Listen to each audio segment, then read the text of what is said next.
Beylik Belediyesi İmam Erkem oğluyla Mansur Yavaş oğlu gitti getirdi. Hele dur senin gözlerindeki fırıltıya bakalım. Ya ekonomi, ne o ekonomi şey mi o? Çıko. Hele o kadar. Nerede? Bay Kemal Vano yazıyor. Yani ben Kemal geliyorum. Mayıs alayıyorum yazıyor. Degana mire telefon kano, bana apo sekana. Aroj mire telefon ker. Bana hasile kutaramı bir. O mekarem ince eso. O mekarem. Mekarem o. Onun oyu vitiktir.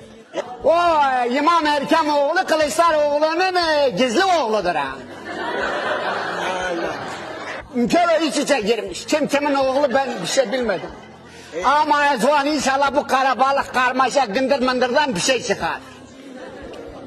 Cidden mi kendi oğluyor?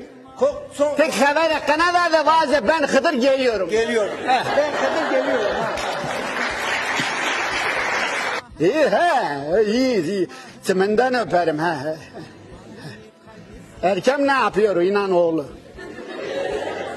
Oradadır. Sen... Beybe çıkıyor. Ya her şey. Beyba fakire sebekör var. Bana kıvanı kıncırım dersin.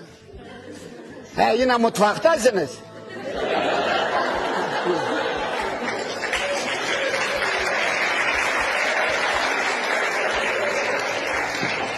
Senin ömrün mutfakta geçti.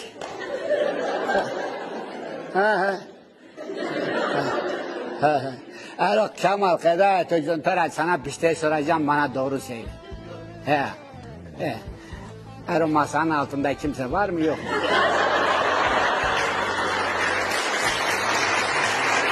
Derdime dermanıma, cekkama kalikima, indime bunu uzunima. Derdime dermanıma, cekkama kalikima, bu musedomanima. Kırmancı yaroyema, herde khod zenneti.